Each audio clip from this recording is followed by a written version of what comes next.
Bacholi pe mingi ye,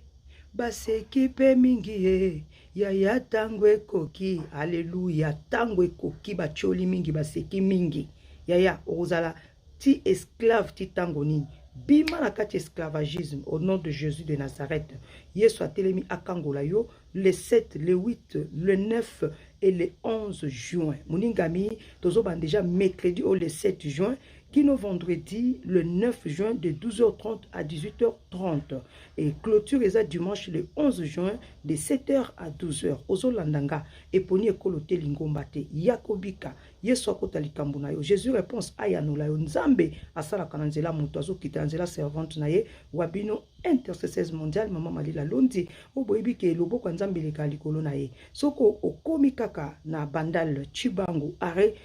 Chibangu en face à qui marché nangambo komona déjà pendant mama 100 jours yakandeko obikangolo lobiko fele nzambe atelemi asilisa likambo tala kaka ne 2023 epesa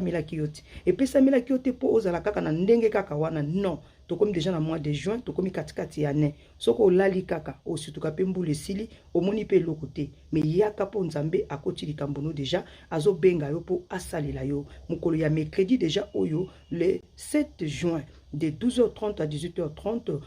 deuxième jour eza jeudi banda vraiment ni bandelti na suka sala 4 jours na état de jeûne deuxième jour le 8 jeudi de 12h30 à 18h30 troisième jour eza vendredi le 9 de 12h30 à 18h30 et to clôturer dimanche le 11 juin de 7h ya tongo kino midi yaka eponi lingomba te kolote koloba te kongai ongai te peut-être moko sambele simbite basambelo nano omekana nzambe ya mama malela londi nzamba 100 jours wakotaka makambo bato Jésus Christ de Nazareth oya pesa ba témoignage na mokili mobimba bato babika bakangolama ba changement kota pourquoi pas yo ozwa liboso yaka lisusu ozwa lisusu makambo ne komi kolala makambo ekomi kobeba yo bumusaka mbongo mibali bayaka bakenda kaka kobota zemi vandaka te okufela kaka oya kotika bato na mokili musalo zwaka te motangi oza mayele otondisika ba diplôme na ndako chômage elati nzoto pona ni frère pona ni ma sœur yo libala ezalaka na ba problème pourquoi ozwa pe kimia nde baninga bazoseka nde baninga basepela